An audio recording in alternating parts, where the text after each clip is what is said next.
all front of mind. Economic stability is so important. There are people here in Arlington today that are struggling with housing security, who are watching their rents and their taxes go up at unsustainable rates faster than wages. Childcare is more expensive in Arlington County than it is anywhere else in the country, which makes it impossible for families to get by. On top of that, we are watching wages stagnate, pathways that don't involve a four-year college degree are even harder to come by. And we need to create a long-term plan. That long-term plan needs to break down the silos that have been in Arlington government for so long. We have a comprehensive plan that has 11 separate comprehensive plan elements, none of which include schools, public engagement, technology, or digital infrastructure. They're all separate planning elements that cross over in so many important ways. And we need to have a comprehensive vision that actually integrates all of those things. To reach that, we need public engagement. The people who know the solutions are the people who are closest to the problem. We need to engage people. We need to work on focus groups and survey. We need to find the people who aren't coming out to public engagement opportunities, and we need to meet them where they are. We can't expect everyone to show up to rooms like this or to a county board meeting at 8 a.m., but we can do so much more in this county to make sure that everyone's voices are heard and taken seriously. That's what I want to bring to the Arlington County Board. I hope that you'll rank me first in the Democratic primary. Thank you so much.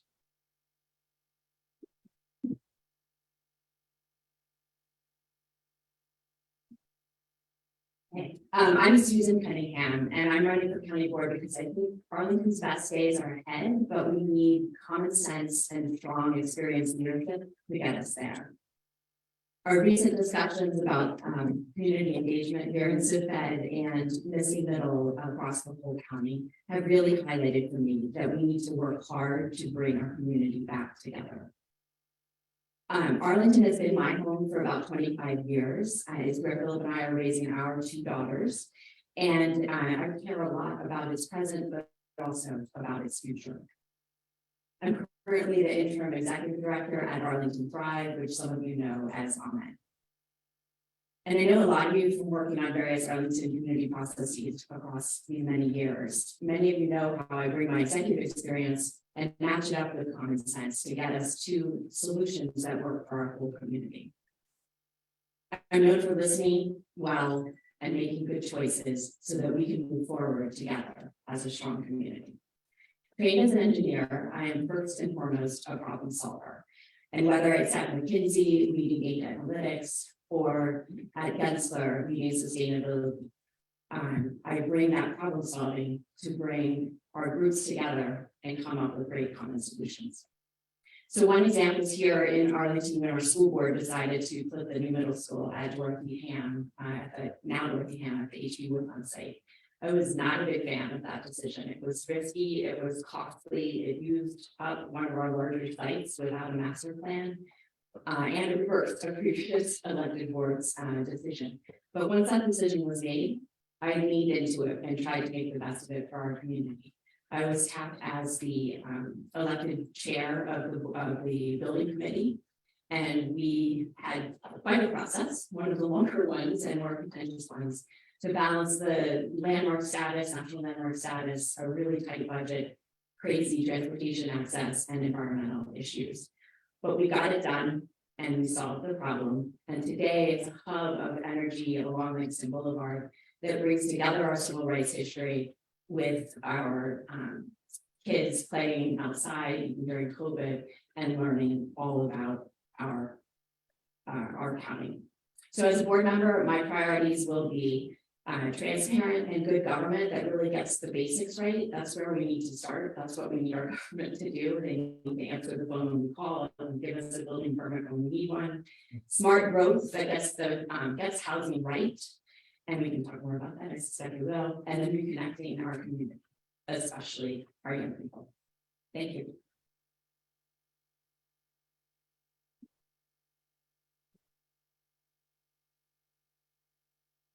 All right, can everyone hear me? Yeah. Perfect.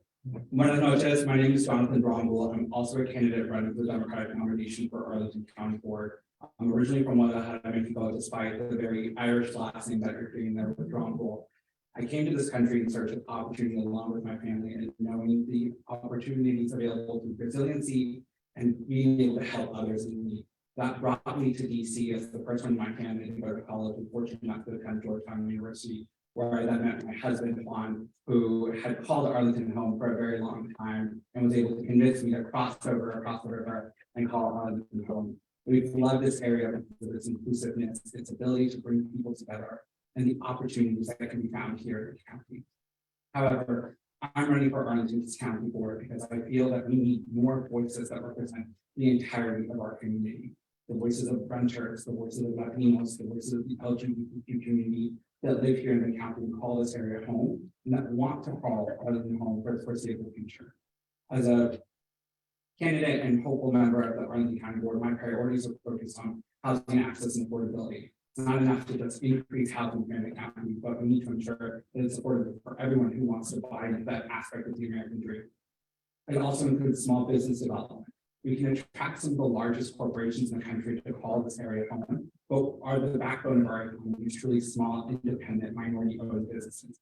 There are not enough of those here in the county. We need to find better solutions to attract them, to retain them, and to make sure that they're able to prosper. And then finally, sustainable infrastructure and transportation. As we continue to grow the county and attract those small businesses and attract those folks that want to call Arlington home, we need to expand our infrastructure system and be thinking of a green way to transfer across the county through multimodal, reliable, and efficient systems. So I hope to count with your vote for the Democratic primary that's coming up. I encourage you to learn more by visiting jonathanbromwell.com. Thank you so much.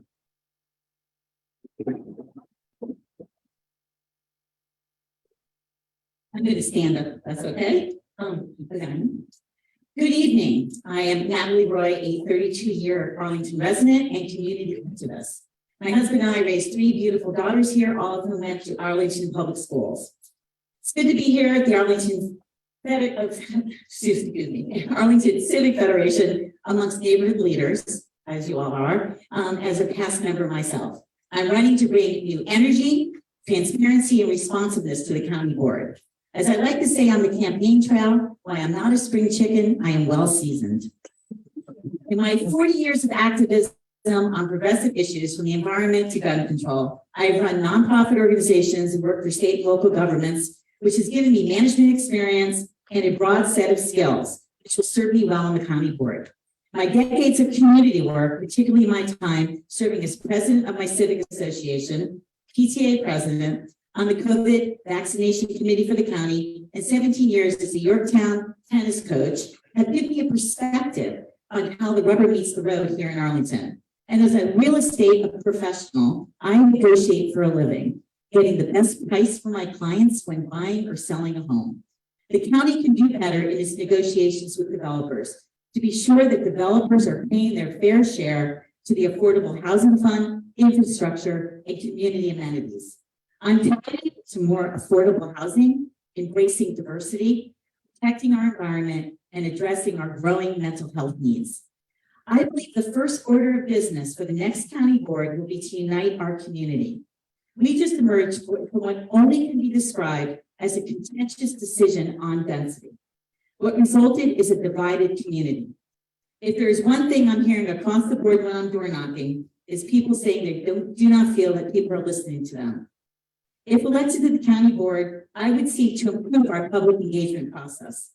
This includes finding more opportunities for two-way conversations, engaging more residents in the process, making stronger connections with civic associations like you all across the county, ensuring that staff work closely with the public, and improving access to data as outlined in the Civic Federation's recently passed resolution. Thank you, Natalie.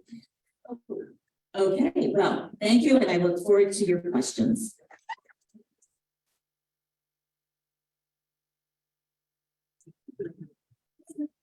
Good evening, friends, family of Arlington Civic Federation, and to President John Ford, and to the team here. It is a pleasure to be back with you. My name is Julius D. Spain Sr. You can call me JD. That's what I'm known about in Arlington. I'm a proud veteran of the United States Marine Corps, where I served for 26 years. I'm a change agent. I'm a community activist. I'm a husband. I'm a father. And I'm a grandfather. I'm also the former regional vice president of the Virginia State Conference of the NAACP, where I oversaw 13 branches in Northern Virginia. But most of you all mostly know me because I'm the immediate past president of NAACP Arlington branch, where we helped shape some significant policies here in Arlington. I am proud of my work to work collaboratively across this county with leaders like the Civic, citizens, members of the General Assembly, county staff, and many other organizations. I'm running for county board because I am a uniter, not a divider. I'm a leader with a vast and diverse experience. And most importantly, I'm a listener. I'm a transformational leader.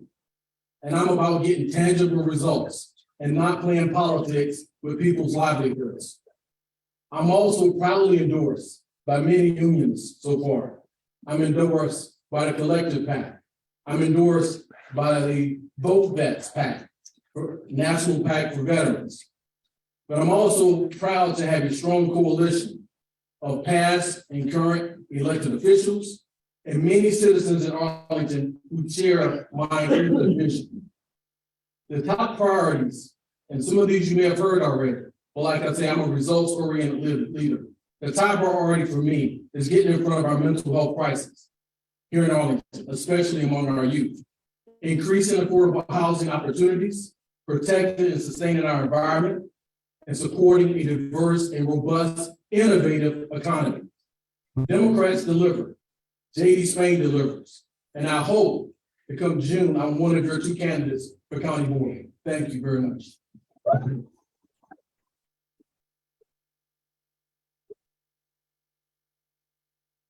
Hi, my name is Tony Weaver, and I'm a candidate for county board. Tonight, I'll tell you a little bit about my background, experience, and policy priorities that will help improve Arlington, provide a valuable perspective on the county board. I grew up in Northern Virginia and completed my master's in business at UVA. I worked in Silicon Valley in technology and founded a medical device startup. After a successful exit, I decided to take a break from startups and came back to Arlington to help found my family business, a residential contracting company. For the last 10 years, we've been able to triple the size of that organization. If elected, I will focus on reducing the office vacancy rate. The reality is that post-pandemic businesses change their business models and need far less office space. In addition, workers are not interested in going back to long commutes when they can telework. Arlington County needs to recognize the structural change and retool. We need to overhaul the zoning ordinance so that businesses can use office space for new and innovative purposes and make it easier for building owners to make minor structural changes that buildings can be used for other purposes. Finally, we encourage nonprofit developers to convert existing office buildings to residential use, increasing housing capacity. I will leverage my experience as a business owner, provide valuable perspective and insight that is much needed on the board. Education is also a top priority. Currently, our teachers, students, and staff are reeling from the impacts of the pandemic. We have a rising mental health crisis and drug crisis in our schools. We need to provide more mental health resources to students and expand programming, particularly summer camps and activities between the hours of 2 p.m. and 5 p.m. when parents are not around. Make sure the kids are engaged in productive activities rather than drugs and trouble. As president of the Arlington Rotary Club and chair of our scholarship committee, I've demonstrated my commitment to education to help sending financially disadvantaged Arlington students to college. Environmental sustainability. Through executive order, President Biden has set aggressive goals for climate change. We need to expand our charging infrastructure, make it happen here in Arlington. It's the future. Tony Weaver has a strong plan for Arlington and the experience to make it happen. Thank you very much. Ask for your vote.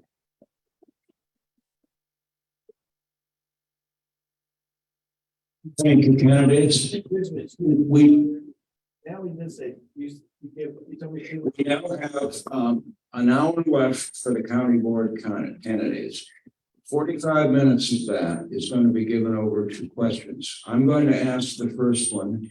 Then Armand, who's got his hand in the air, will recognize and take a portable mic over to the first audience questioner. When that question is finished, we'll take a question from Zoom.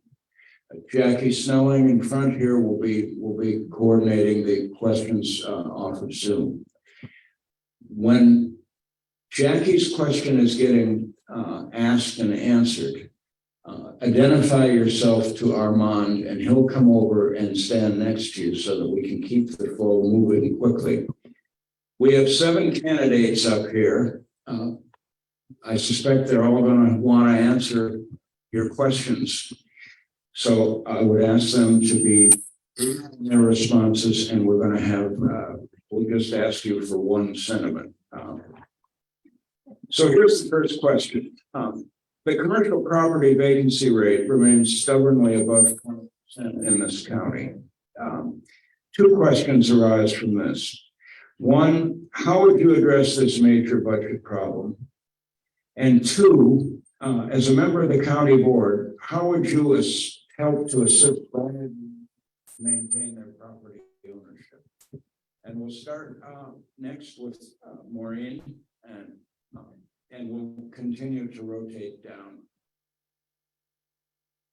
Thanks, John. I think this question is front of mind. We need to elevate the business ombudsperson back to an assistant county manager role in the county government. We can't hear you. In 2014, I'm sorry, I think he said they can't hear you. Let me turn up the volume. We're getting some feedback and we don't know exactly why. Okay, ask if they can hear you real quick. can you hear me now? Online, we know you can. Can you ask one more time? Can you hear me now? Yes. On Zoom. Okay. Let's go with that. All right. I'm just to restart. I think we need to re-elevate the business ombudsperson back to an assistant county manager role. This is something that had been added in 2014, and it was a senior level role in the county government that was able to coordinate across governmental departments and really problem solve. And it could be a person that, rather than just solving for the one business at the one time, they were able to fix long-term problems, systemic problems, and we need to be addressing that. The fact that it is 2023 and we do not have a functional online permitting system is embarrassing. This is Arlington County. We have some of the best tech developers in the country here. We should be able to have an online permitting system that works. Making it easier to do business here on top of changing our zoning ordinance, recognizing that office space is not going to be used the same way that it used to be used. Allowing things like urban agriculture, more childcare centers, more experiential businesses, such as, let's say, pickleball indoors. That helps to bring people not just to our businesses, but to Arlington in general. We need to focus on businesses and on cultural businesses that make us a destination and a place to go. And we need to make it easy for those businesses to operate and open in Arlington. Just want to get on the line. So there are 2 questions, so I'm going to have 2 sentiments for the 2 questions. The first is about the vacancy rate, and it is above 23% and rising quickly as these renewals fail to get renewed. That's especially acute along the Boston corridor, the Roslyn-Boston corridor. And so I think that one focus is going to be about filling that space, and that requires some adaptive reuse and creativity. Residential is not the easiest adaptive reuse, so we can get creative in some places, but education and recreation and diverse commercial enterprises are possible. So that's a huge deal because most of you know that our budget historically has been 1/2 funded by commercial property tax. And so as that declines, there's something else that goes up or something else that goes down. And that's a really important piece for us. Just to put it in real terms, every 1% of office vacancy is about $3 million off of our budget. That's about 25 teachers or our entire eviction prevention budget for this year. So that hurts. The second question was about our vulnerable seniors and other households that are housing insecure or at risk of losing their home that they do own. And I think that is the biggest piece that was missing in the missing middle. The missing middle was really thinking through all of those pieces and all of the stakeholders, not just the affordability, but also the preservation and support to folks aging in place so that they can stay in their neighborhood while activating some of their real estate to support others. And we have a lot of work to do there. So I'm excited to do that as well as property tax relief.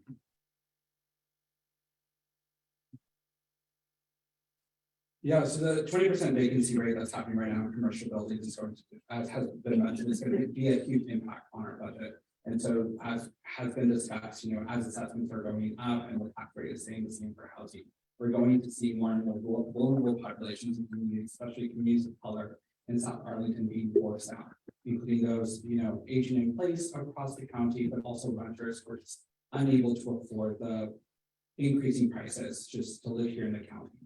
So what are we going to do? How are we going to combat that commercial vacancy rate? We are already taking steps to find more alternative methods to use these spaces. As a renter and someone who's lived in a lot of these corridors, I can imagine, it's a shock to walk around to see how empty a lot of these buildings are. From my current apartment, I look across at one of those buildings and half of it is empty. And that's not a good look for us as a county, and it doesn't encourage more people to come here and then offset that. So we need to look not just at the creative ways that are being planned right now, but also how do we incentivize those small, independent, minority-owned businesses to come to the county. One of those ways is looking at the lot sizes of those commercial spaces and reducing them, incentivizing that more small businesses can come in and test out those concepts there. That's one of the biggest burdens to a small business coming into any place. It's just the size and the rent that's associated with that. So we need to find better ways. I think some of those, spaces that are really set up for corporations to be smaller and more accessible to those independent owned businesses across the country. Great. Thank you. On the commercial vacancy rate, we need to be creative going forward. This is a huge, as it's been explained, it's a huge need. We have lots of empty space. We need to think outside the box, and we need to explore a number of different opportunities. For instance, childcare, affordable childcare facilities. We can look at recreational uses for these spaces, indoor farming, which is already being done in some places, and of course, exploring the creation of housing for our essential workers and for our most vulnerable members of our community. In Land-strapped county, we need to look at every possible opportunity that's out there and really be able to move swiftly. And that means, for instance, when the Sheraton, the Marriott was condemned recently, it was an opportunity for us to maybe explore possibilities of public-private partnerships there. We need to look wherever there's possibilities for land, and we need to look at it for housing and other alternative uses. Three things I would do to assist the most vulnerable members of our community in terms of housing. One, I would conduct a robust outreach to the community around the Arlington Real Estate Tax Relief Fund.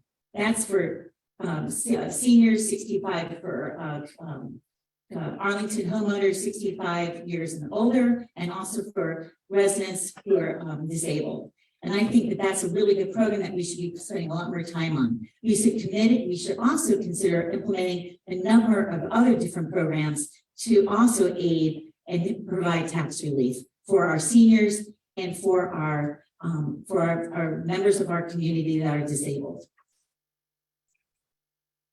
Well, thank you. Just one of my thoughts on that. It's okay. So the question is, we have a corporate vacancy right here in Arlington. And I'm just going to say that, Arlington is not immune to what's going on in our society. The National Realtors Association of America just put out some stats that 3% across the nation is seeing the same thing happen. So here in Arlington, what I'm talking about, what we need to do is take innovative approaches. Many of you know I work in corporate America, and I think we need to think about what does Arlington look like 5, 10, 15 years from down the road? And how does our business model look here in Arlington? That may mean exploring, Raleigh has a research triangle. We may want to get into something like lab science or biotech to recruit those type of individual companies into Arlington. Why? Because when you bring those type of companies in, you're going to have a footprint. They can't work from home. We need a footprint in our community. So I think we need to look at different models of how Arlington is going to look in the next 5 to 10 years. Doing the same old thing that we've been doing is just not going to work. I do agree with you about the real estate property tax. We're probably around $850 million that's going towards that. We can explore. I would be supportive of exploring what more we can do there. But in some states, you also have property freeze models that are going on for some of our vulnerable populations where you freeze the tax for a certain period of time for our vulnerable citizens. So those are the type of things I would like to look at and really just look at innovative approaches, not business as usual as we conduct business in Arlington.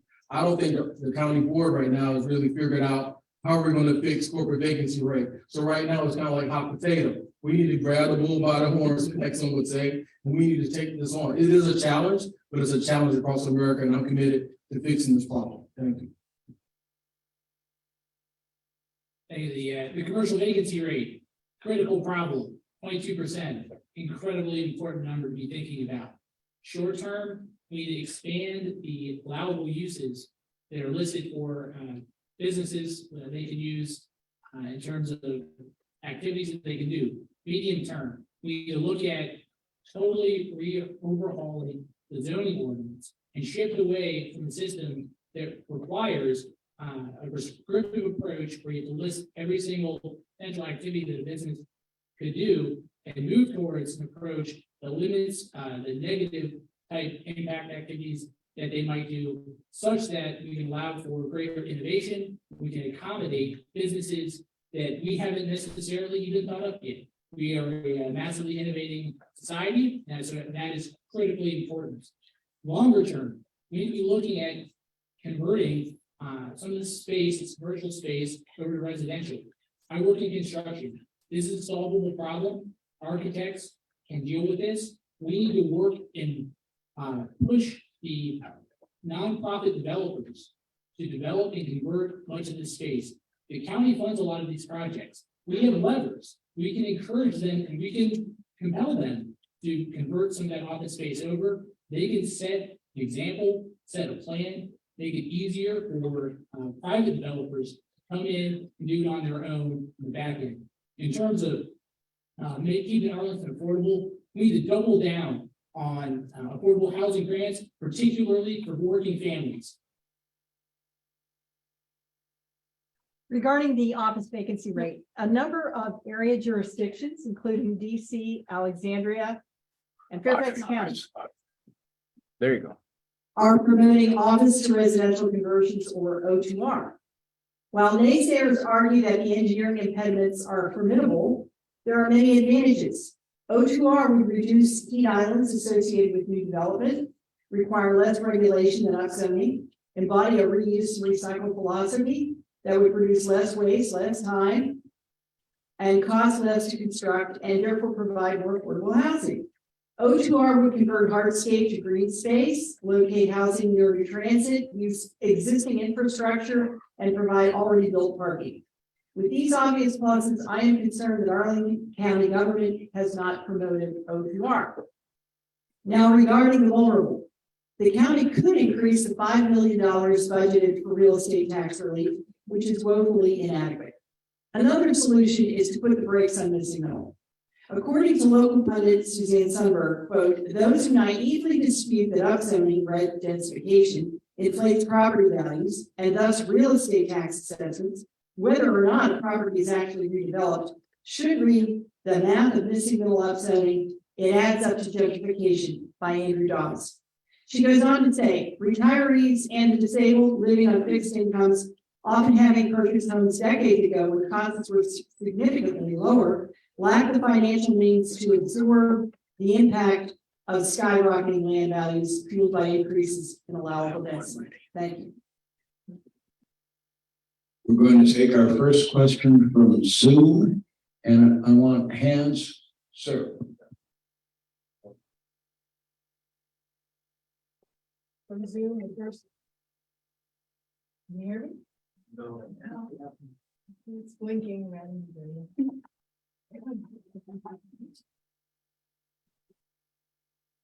Our first question is from Elizabeth Grossman. Please unmute yourself and then indicate your organization you represent in your question. Thank you. I'm Elizabeth Grossman. I'm with the Arlington Tree Action Group. My question for you is this. The missing middle debate has been incredibly divisive. What steps will you take to heal the divisions and bring county residents together? Thanks. Natalie.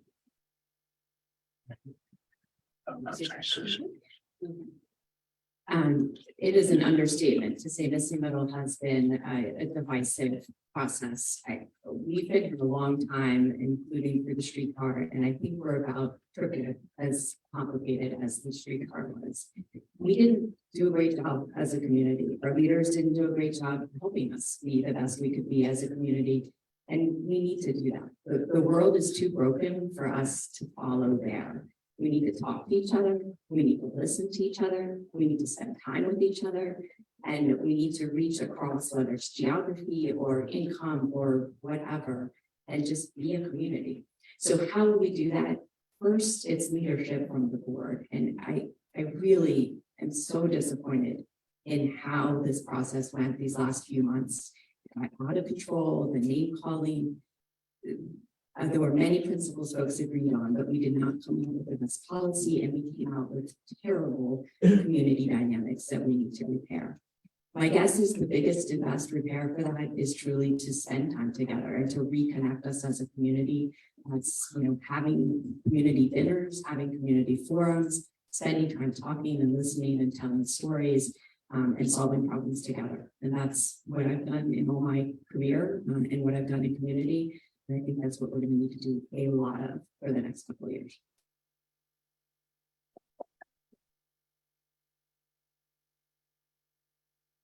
Our community is truly tremendously divided right now. When I was engaged in a lot of the campaigns during the last election cycle, as president of the Democratic Latino Organization of Virginia and engaged with Latinos here in the county, but Latinos across the Commonwealth, there was a tremendous amount of confusion about what Missing Middle was going to even do and the result of that. It caused a lot of division within the Latino community that we also saw across all communities in the county. I'm sorry, I can't hear you. Can you hear me now on Zoom? Yes, thank you. Perfect. So it caused a tremendous amount of division across our county among every single community and demographic that exists here. One of the best ways, and what my role has been within the Democratic Latino Organization of Virginia, other roles that I have taken is to bring communities together and to listen to them. And that's by going to where they are. If you look around this room, Arlington's not adequately represented here. And that is a fact, given the inability for certain folks to take time off work, the privilege that we have up here on this dais to just engage in this forum and having conversations. So we really need to do more as county board members, as leaders in our own community, that can go out to these communities and engage with them where they are. That's spending a Saturday morning, maybe it's a Sunday evening, and just having these conversations with them. We can't always expect that these issues are going to be brought to our attention if we're not actively engaging with citizens. It's something that's happened across, demographics, and whether it's age, race, ethnicity, people just don't feel heard in this county. So we need to do a better job about who's fit on our county board and organization and engaging them where they are.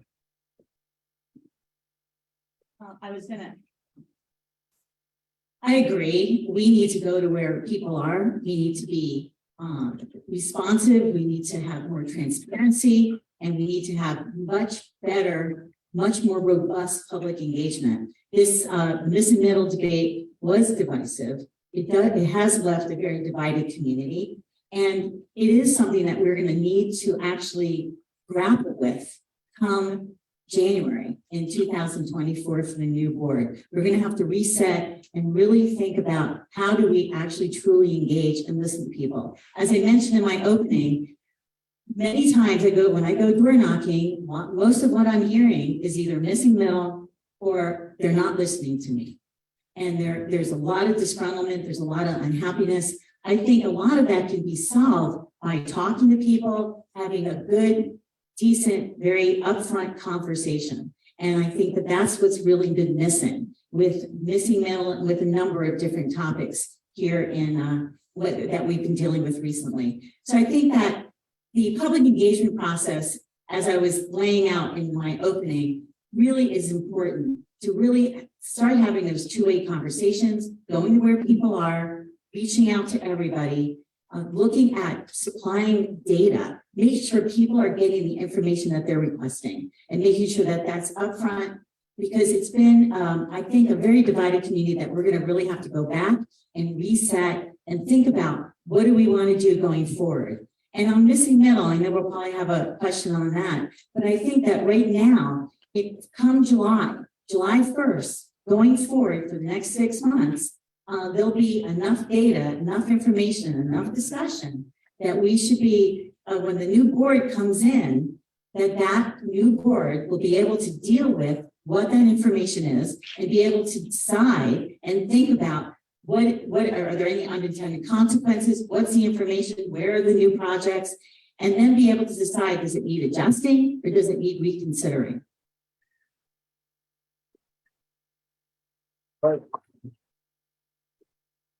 So the question was, how do we bring our community back together? And don't think for 1 second that I don't go a day here in Arlington not thinking about how do we bring folks back together.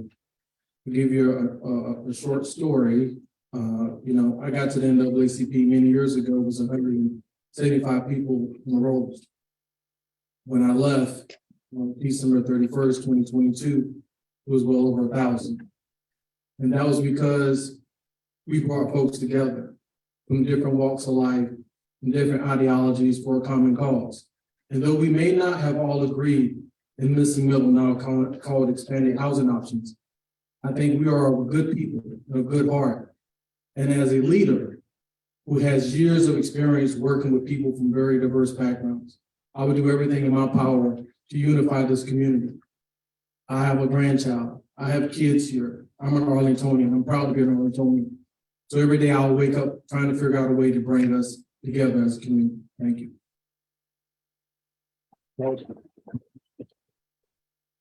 No, boss, please. It's just going to extend things. I think that in terms of, Oh, sorry. I'm so sorry. oh yeah, okay. Yeah, in terms of how we can help bring our community back together, I think it really comes down to leadership. Bottom line, we need leaders who are willing to listen to both sides, leaders who are empathetic and recognize that either side have valid reasons, valid concerns, and the willingness to recognize those concerns. And I think ultimately we need to pursue a transparent, data-driven approach for the ultimate policies that we get to. I have experience as a member of the leadership of the Committee 100, president of the Arlington Rotary Club, and many other organizations that have helped build my leadership ability, my empathy, my ability to get things done while looking at the concerns and factoring in the other very real challenges that members of our community face. And positive leadership, something that is a learned trait, not an innate trait, is how we are going to bring our divided community back together. To end the divisions over missing middle, if elected, I will urge the board to convene a task force of stakeholders, including neighborhood civic associations and local architects and economists, to consider an alternative zoning scheme put forth by the Laboratory of Architecture. This plan would rezone the county neighborhood by neighborhood using a floor-area ratio approach to determine allowable density. Unlike the current missing middle ordinance, affordable housing would be incentivized by awarding bonus density to developers providing such units. And to garner support both for the existing ordinance and an ordinance that I am proposing to substitute for it, I would do a scientific survey of area residents, of county residents, which is something that has not yet been done. I understand that it's not possible under state law to conduct a referendum, a binding referendum, but it's certainly possible to conduct a scientific survey. And that is what I would propose to do in advance of the task force. Thank you.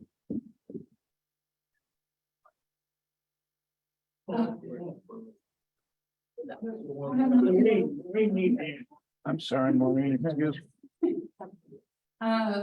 Well, yes, so we are not going to get a do-over on missing middle, and I really think we need to focus on the do next and what we've learned from this process to move forward. I think those key things to me are that people need to know that their voice matters. We need a clear, concrete plan of how we're going to improve our public engagement process from this point forward, because what has happened was insufficient for so many people. We can go back and forth about the specifics of what did or didn't happen at any given point in time. The reality is people are feeling the way they're feeling, and that comes from something real no matter what. I am a survey methodologist by training. I do mixed methods research in public policy. I think that we need to invest in something that is statistically valid. I don't think anyone in this room online could say with 100% confidence what the distribution of opinions of missing middle actually was. We know there's a really strong group for it. We know there's a really strong group against it, but there's 232,000 people in Arlington County, and we heard from probably about 200 of them. So we need to rebuild that trust by creating a real plan to address the deficiencies from the process that already happened. And we need to do that as part of building people into our community, building a long-term plan where people are invested, where they have something to come out for, where they know that there's not a predetermined outcome. They know that we're trying to fix the problems that they're facing today in our community. There are real problems that are going on. There are real things that we are all facing, and we need an actual process to solve those so that people feel committed and invested in working together and coming back together and not like they're being ignored. Rick Epstein, Arlington Forest, regarding missing middle. Do you think the plan that was passed was too broad, was too narrow, was just right? And more specifically, would you support expanding the plan to add 7 and 8 unit buildings? Okay, Jonathan. I mean, I think it's about time that we got the missing middle question. We're all kind of waiting for it at some point, right? So I agree with a lot of what was passed in the current proposal with missing middle. However, fundamentally, there's 2 sections of it that I want to explore and look further. A lot of the conversations we've had are missing middle didn't produce affordable housing. We understand that was never the intention of missing middle. And now we need to have that second part of that conversation and look how we're going to increase affordable housing options here in the county. Additionally to that, there is a cap to 58 units that were implemented right now with the current passing of missing middle, and also a 5-year sunset on that. We know, talking about statistics, that you don't need just 58 options to be something statistically significant. We could reduce that down to 30 and have a different sunset period in order to get a better sense of what the county really wants, or having increased the cap and kept the sunset period, the limitation that would exist for the next 5 years. So fundamentally, this is a conversation that now needs to take place again. It's not a do-over, but it's that follow-up and it's that next step to what we need to discuss about affordable housing and housing access across the county. To answer your question, no, I would not support increasing or expanding this program to 7 or 8 units. I support affordability and diversity. I do not support what the board did, what they did on density. It would not achieve either of those goals that we all share. It is the antithesis of smart growth. It is basically pinning its goals, its goals on developers to do the right thing, to create affordable housing, and that is not a credible approach for it. So that is my short answer. Is not something I support. It's not something, and I do think that given this time now, from July 1st on, when the program launches, that we'll have an opportunity now to look at the data, have 6 or 7 months worth of data to go in with the new board will get that and be able to reassess this program. But to answer your question, no, I would not support expanding it, and I do not support the program as it was passed. It's a density program. I support affordability and diversity, but not density program for density's sake. So increasing affordable housing opportunities, though missing middle, expanding housing options was not the sole reason it was put into existence. In its current form, because I am on the record, I did support it as president of the NAACP for a number of reasons. Because it is enshrined in our policy of the NAACP and our Constitution to oppose restrictive housing practices. And as such, I did what was in keeping with national policy.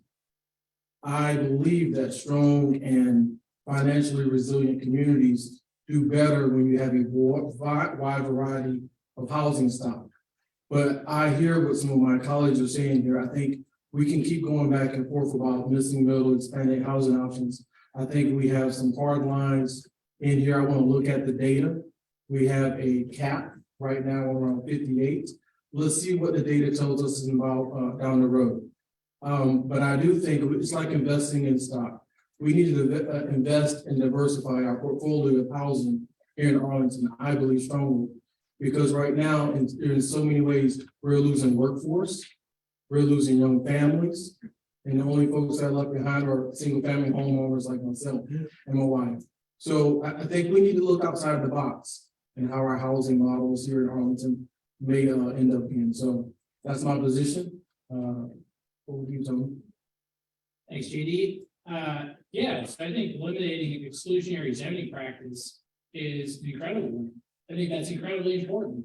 I did leadership Arlington with JD here, and I mean, that is an incredibly important thing that we need to be focused on. In terms of the actual implementation and policy, I think that supportive of duplexes and semi-detached units. I think that the 3-bedroom or the 3-unit townhomes also has a place. I think beyond that, we are unlikely to see a lot of 4-unit, 4-plexes and 6-plexes built because of the way that the policy is written, and that it requires that those units be fit into the existing zoned building envelope. So from a practical standpoint, from somebody who works in the construction business, I don't anticipate a lot of build happening for those types of units. I think there's more work that we need to do in terms of making it easier for those types of structures to be built in areas where there's access to transit. And so I would like to see an expedited system and decrease regulatory costs for the building of 4 and 6 plexes that is geographically located around transit corridors. Because right now, the private sector and builders, there's a gap in the incentives for them to build those types of units. Well, I certainly would not support expanding the current missing middle ordinance, which I understand is more extreme than any of the missing middle ordinances adopted elsewhere in the United States. I oppose missing middle as a stop to developers and a revenue generating cash cow for the county that will not redress the effects of redlining and will not provide starter homes for most moderate income residents. Instead, it will inflate land values and real estate taxes, drive out existing minority residents, and accelerate gentrification of Arlington neighborhoods, which has already happened along the Columbia Pike through the form-based code. To those county board candidates who insist that this policy, that this ordinance will address redlining, I ask the following question. How can you say that this policy will address racial segregation in any form when only 20% of the Blacks in this county right now can afford even a low-end unit as described by the county board in its phase 2 study of the plan? I mean, to me, this is a contradiction in terms.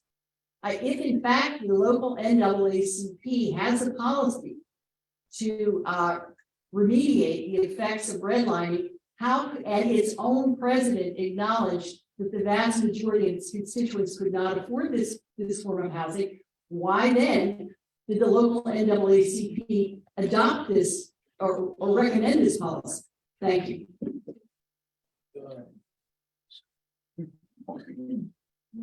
So I think that missing middle has really driven home for me the need for a long-term and comprehensive plan. There's so much that we cannot do in our zoning code that needs to go along with increasing density. Transit-oriented development doesn't mean only keeping transit where it already exists, only keeping development where transit already is. we need to evolve and we need to think really comprehensively, but that also means planning where schools go, where fire departments go, green space, tree preservation, all of it needs to happen at the same time. And I think we're going to have a lot of data. I'm really interested as a researcher to see how this plays out, but I really do think that the next step and what the conversation that we need to be having going forward is how do we connect this to the rest of Arlington? What is the vision here? Where are we going? I think if we don't answer those questions, then it is very possible that this doesn't go the way that we want, but that's mostly because there's a lot of other needs that are not being met right now. And those are needs that are not going to be met, whether we have missing middle as a policy, whether we don't have missing middle as a policy. Housing insecurity is going to continue to be a problem. A lot of people aren't even on the path of home ownership. They're just looking for rental stability right now. There's so many other questions when it comes to housing that we need to address that missing middle just isn't even capable of touching on. But having a comprehensive plan that integrates the missing middle into a larger vision for Arlington is what I think is most important, stepping forward and stepping into the next phase of this. I totally agree that we just demonstrated our lack of a long-term plan and our abandoning of smart growth planning that we've been going forward. To get back on track, we need to go back and fill in all of the pieces we skipped over. It's like we had a blunt instrument and we just hit it with one whack instead of going in and filling all of the pieces and making a good community. So some of those things are looking at our accessory dwelling unit rules, which are very restrictive and can we get more people in spaces that we already have built. Including preservation of structures and from our environmental commitments. If we want to really get serious about climate, we should not be doing tear downs. End of story. And we did not think about that. We did not plan for that. We did not consent it. So I'll tell you one quick story before my timer gives me the card. In our neighborhood, we have a few of the little ramblers remaining. We have one, and the one next to us came up after 25 years or so. And our neighbors worked together with our church and renovated that space, or painted that space, cleaned it up, furnished it. And there are 16 family members from one of the Afghani refugee families living there. And that is community, and that is the diversity and the affordability and the preservation that our community actually wants to see. It's just more nuanced and takes more work than one sweeping zoning change.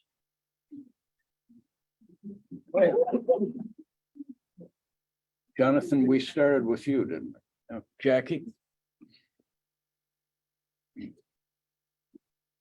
Our next speaker is Jesse Boding.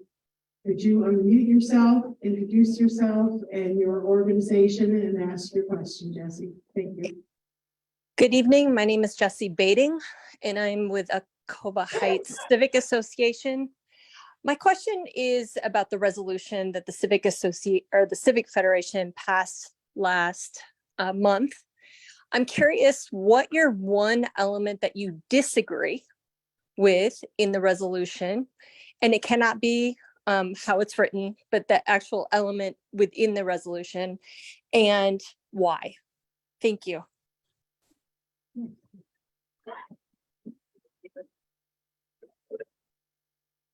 I guess I go first. You do.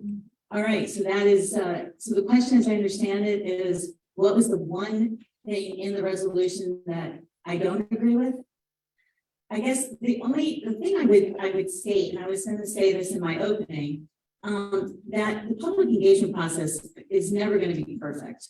And anything that I would support, anybody here would support, we were all making our best efforts to reach out. We would be reaching out, getting people's opinions, talking to folks, having conversations, but nothing's perfect.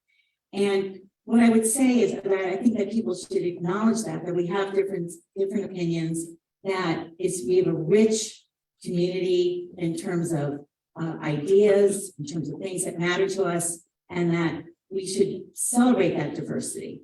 And the quote I was going to use, and I would say that again, I think it's important to do something that really helps in terms of public engagement. And we've heard a lot of good ideas on this panel, including like advisory types of referendums and things to basically get a pulse of the community.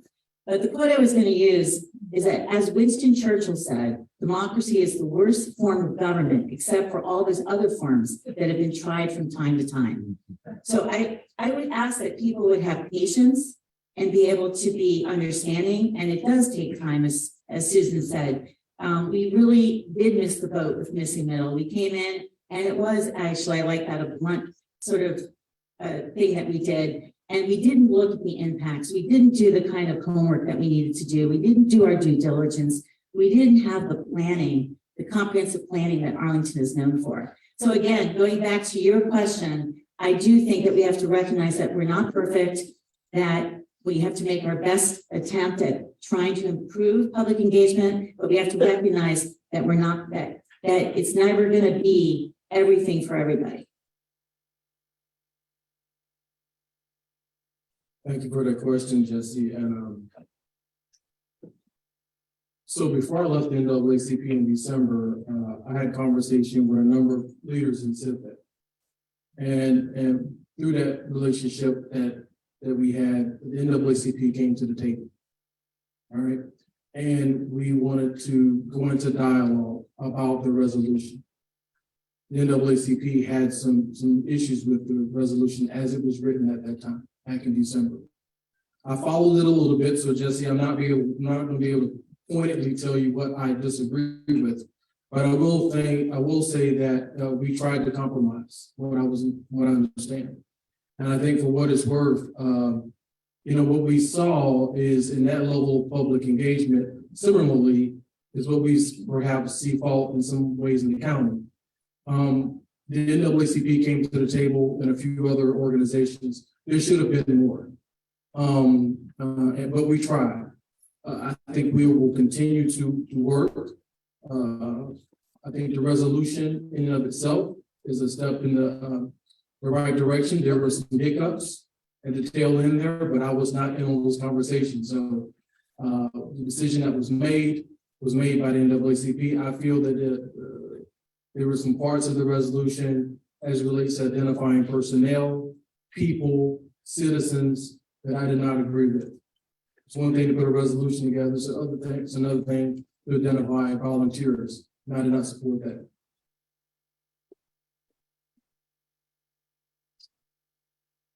Yeah, thank you. Generally, I feel that there is a challenge with how engagement happens countywide.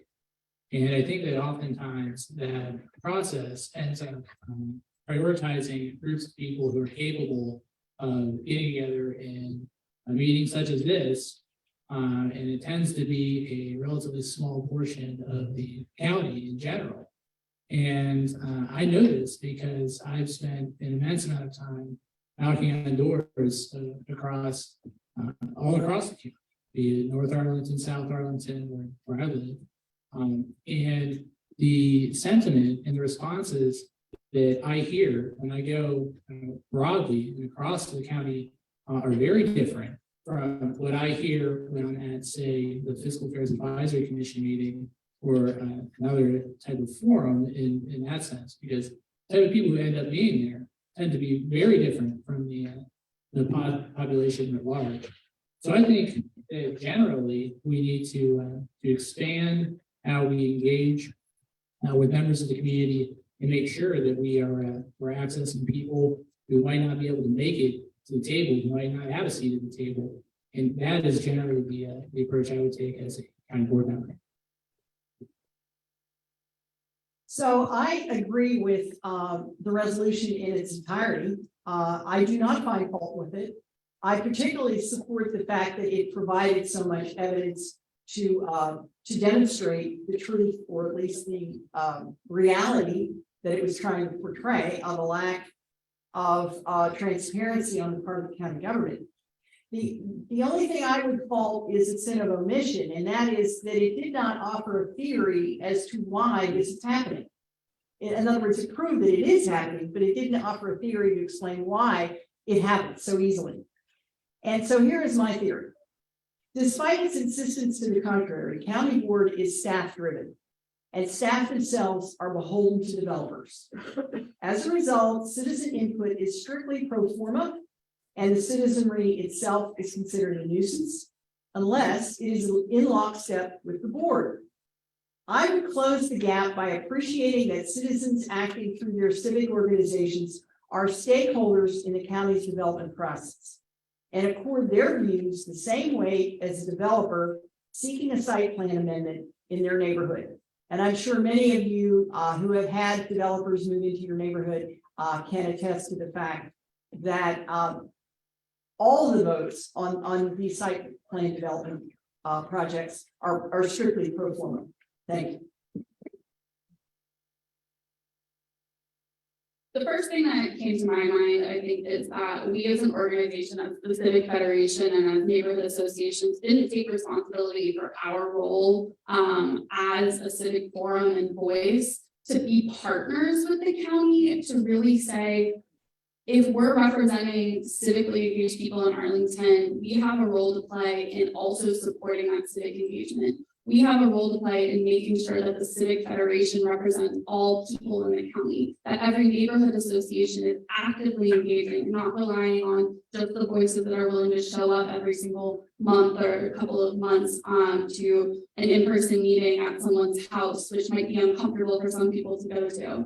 I think that there's so much frustration. The resolution was certainly an expression of that frustration, and I do appreciate that the ending point had some very concrete steps. But I think that one of the concrete steps that we really needed to have was the role that neighborhood association and that civic leaders, not elected officials, not staff, but community leaders can play in engaging people and in bringing that really important voice back to the county.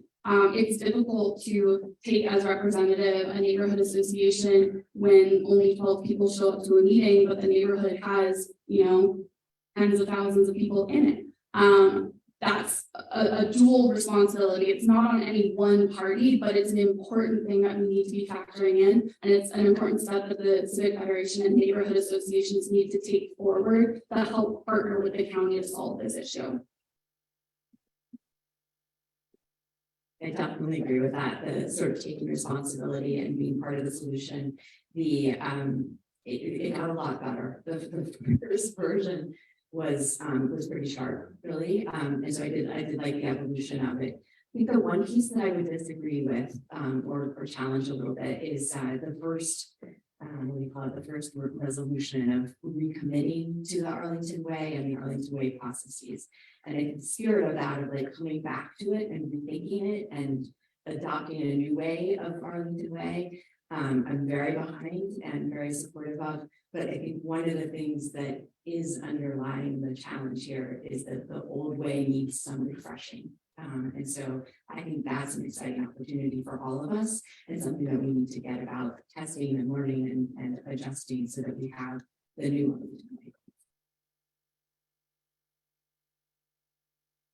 Right, I agree with a lot of what was mentioned up here, and I think specifically what you just mentioned, Susan, about the Arlington Way. It's something that we've taken as a matter of fact without a tremendous amount of understanding of what that has historically been and what that's going to look like moving forward.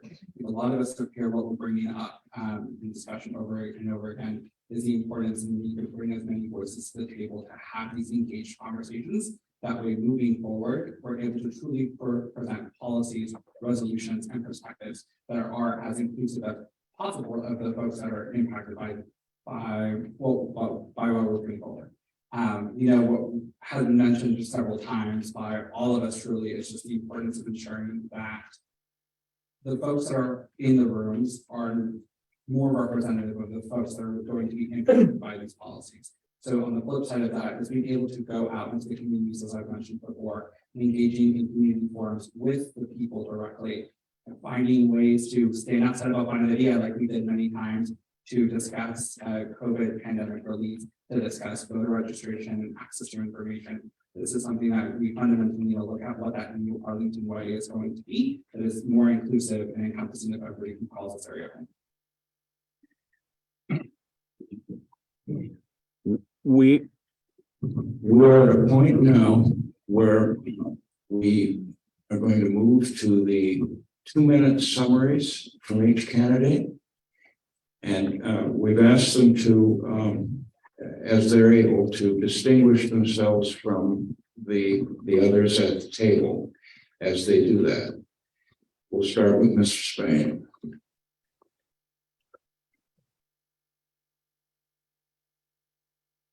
Thank you again, President Ford and members of the Civic for having me here this evening.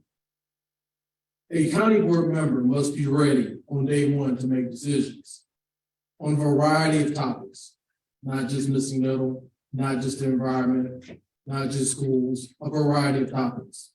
A county board member represents Arlington on the local, regional, state, and even the national levels. Experience, my friends, matters. I served as a United States Marine for 26 years. I worked in the United States Senate. I worked alongside many of you in this room. I'm no stranger to the General Assembly, where I've collaborated with local and regional leaders to successfully create tangible outcomes. I've lived in Arlington for over a decade. I've raised my kids here. I was involved in PTAs. I have long time felt the challenges that our community has here in Arlington. Arlington needs to be more innovative, inclusive, sustainable, affordable, and at the end of the day, united. If you want to learn more about my campaign or about me, because we did not by no means even scratch the surface tonight, please reach out to me. I'll stick around after the meeting. And also I ask that I be one of your two candidates for ranked choice voting in the upcoming election. Thank you and have a good evening. God bless.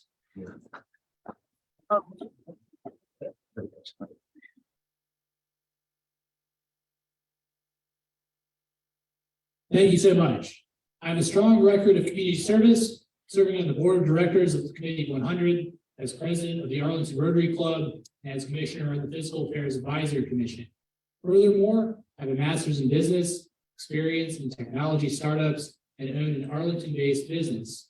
This experience gives me a unique set of skills that will fill a gap that exists on the current county board. If elected, I'll focus on reducing the office vacancy rate, safeguarding revenues from property tax so we can maintain funding for critical departments, programs, and projects that we've come to rely on. I would prioritize education, employing a data-driven approach to ensure that the investment we make in schools delivers the best outcomes for our students and teachers. Finally, I will champion our commitment to environmental sustainability. Electric cars are the way of the future. We have a responsibility to reduce our carbon footprint, but also a responsibility to plan for logistical infrastructure challenges associated with this transition. It's both the right move and smart move to build out our electric charging infrastructure now, such that we are ahead of the curve as this transition takes place. In this heated political climate, now more than ever, we need leaders who are competent and capable and willing to work with board members, county employees, members of our community who have differing viewpoints.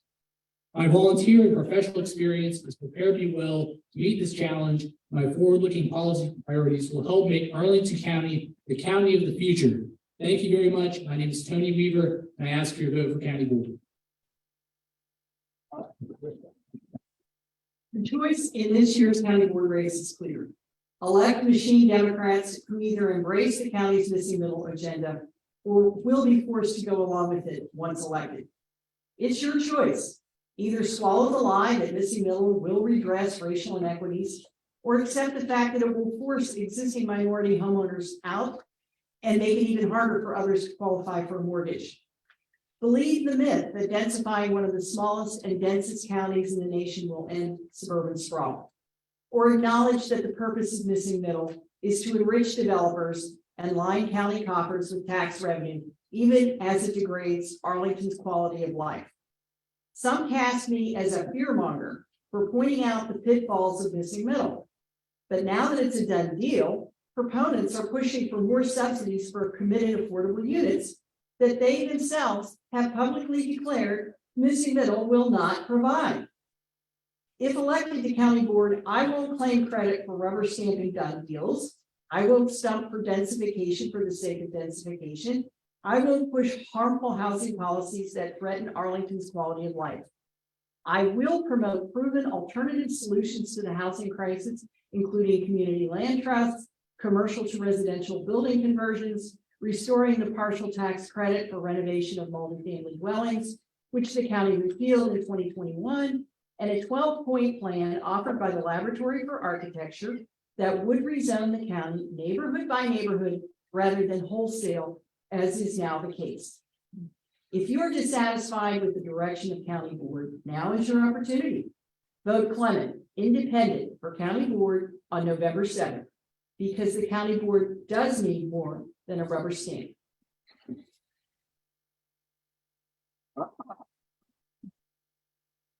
Once again, I am Maureen Coffey. I am a Democratic candidate for Arlington County Board. My 3 priorities are really focusing on economic stability for people already here in Arlington, revamping our public engagement process and doing it right, and creating a long-term plan that allows everyone in Arlington to thrive and that meet all of our long-term goals.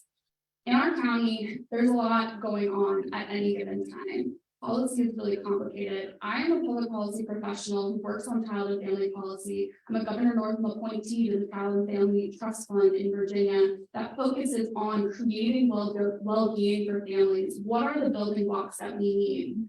Policy is really complicated. In a county manager system in particular, we need board members who are knowledgeable and who can advocate and ask the right questions. We rely so heavily on county staff, but we need people on the board who can set an agenda, who can really push for what we need to know as citizens and as county board members. That's what's really important to me, and that's the background that I bring. In addition to living through some of the really hard experiences of what it is to live in Arlington County right now. I work in DC. I rely on public transit. Moving farther out is just as expensive, but not as viable for my career. These are things that need solutions. These are problems that are facing us all. Everyone is struggling right now. I don't want to minimize that. No matter what phase of life you're in, people are struggling, whether that's mental health or economically. There are problems going on, but they're facing each of us differently, depending on what stage of life you're in, depending on what your background is, depending on just where you are in the county even. We need leaders that represent different phases of life, different parts of the county, but who understand policy and understand the questions that need to be asked to get us where we need to go.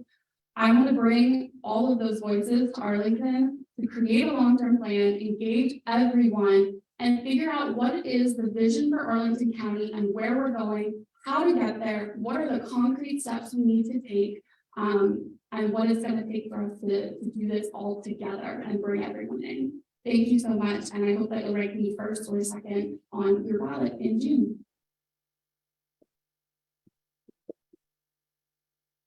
And I'm Susan Cunningham, also running for county board. I hope that you all will vote in the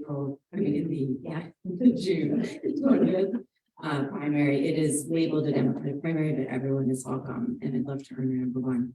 So why should I be your number 1? I am truly an experienced leader and a problem solver, and I've adapted buildings for reuse before. I've done innovation in government before.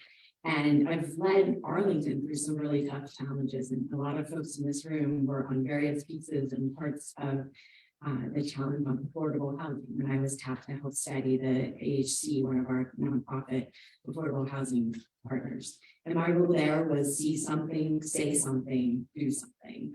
And we all need to do that. We all need to show up, we all need to speak up, and we all need to roll up our sleeves and build the community that we want to be. So I'm thankful to CIVIC for having us here tonight. Really thankful to have 6 great colleagues up here who are spending their whole year running for county board and trying to serve you. And I hope that I'll earn your number 1 vote and look forward to serving you on the county board. You can learn more at susanforarlington.com, and we'd love to have your support.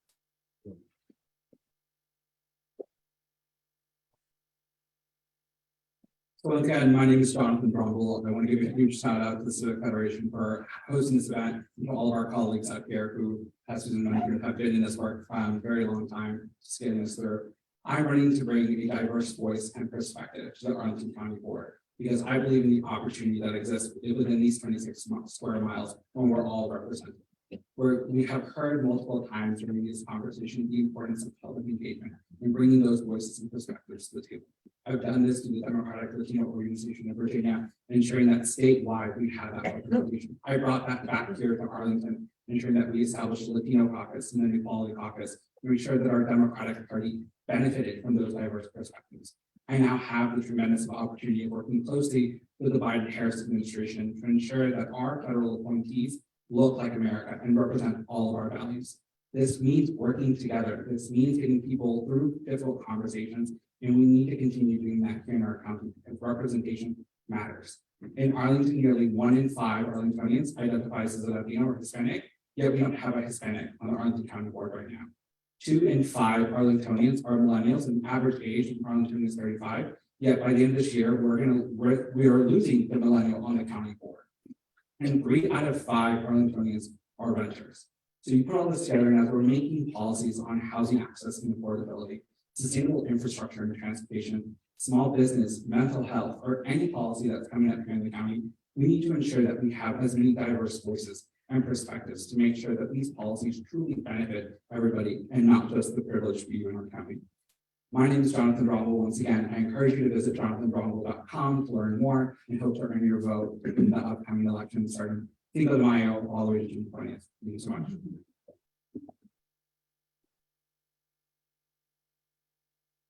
I am Natalie Roy, running for the Arlington County Board, and it's an honor to be up here amongst my candidates, all the other candidates who are all seeking to be on the county board, putting countless hours away from their family and friends. Here's what I believe I bring uniquely to this job. I have decades of experience leading nonprofit organizations, working for state and local governments, and serving on national and local nonprofit boards. I also have decades of community experience. And as a real estate professional based in Arlington, I know Arlington neighborhoods well, inside and out. I know the people who live here. I can hit the ground running on day one. I love Arlington. We should keep in mind that our biggest current challenges seem to stem from the fact that Arlington is a desirable place to live. We have things we need to fix. We also have things we need to preserve. Thank you very much to all the attendees, to the CivFed for hosting this. I ask you all for your #1 or #2 ranked choice for your vote. And also, if you want to learn more, I'm at natalieforarlington.com. Thank you very much.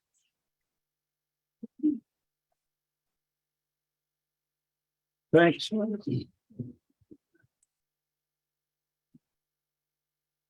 Should I be any different? Thank you all very much. Personally, I feel inspired that all of you have agreed to run. Your passion, your engagement. I think we've got a tough choice ahead of us. And again, thank you so much for being here with us tonight.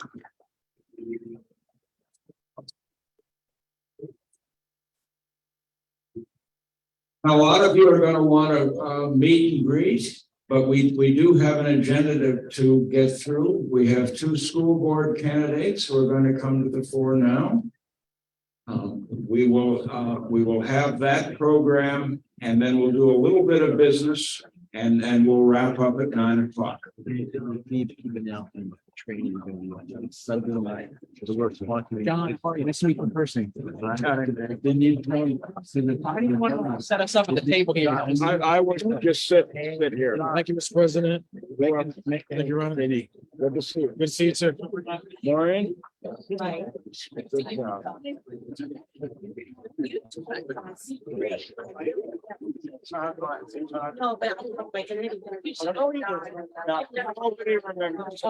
Everybody sitting there. Thanks. That was terrible. I had time myself. No reason to be spread out. And then you changed it to later. That's what I asked them to change. Did you actually have you?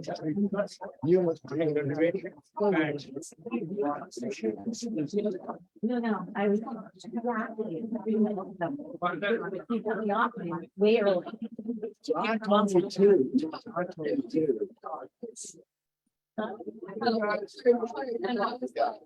Well, Josh, Mr. Bob. Say,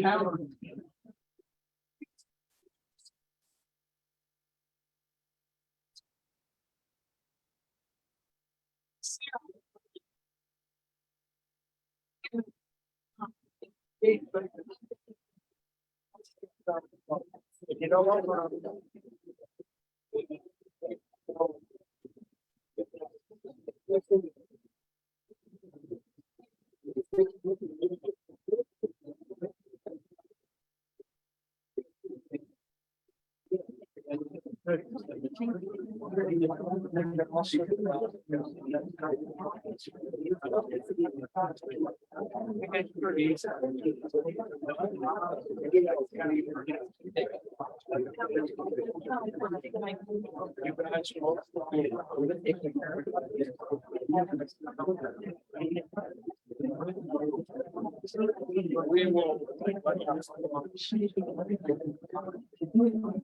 We actually.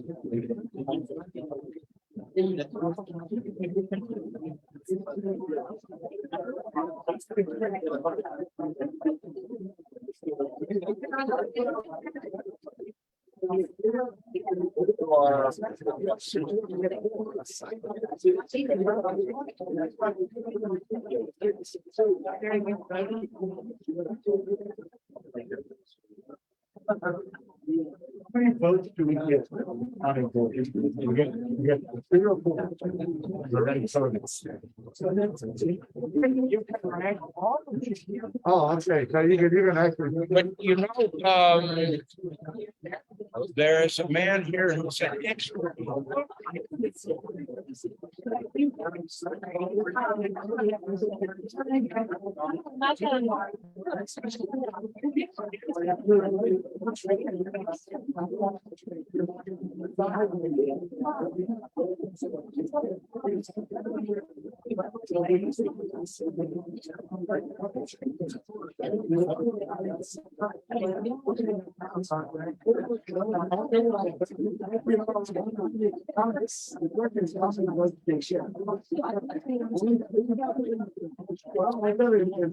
You know, Dave. That'd be great.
One minute.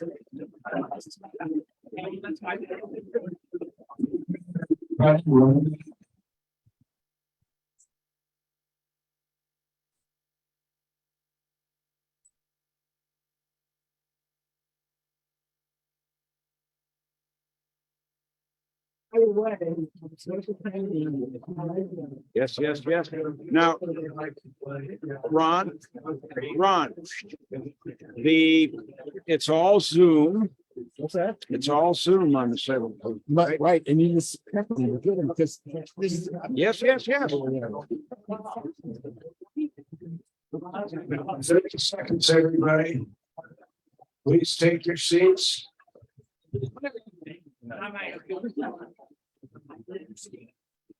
Want me to use this? Okay.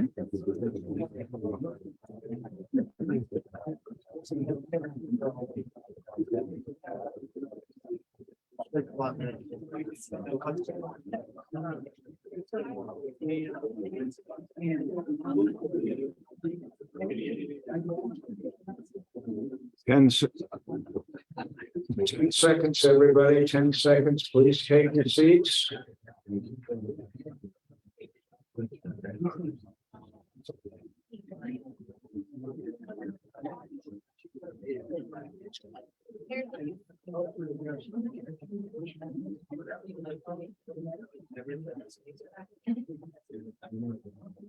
Okay.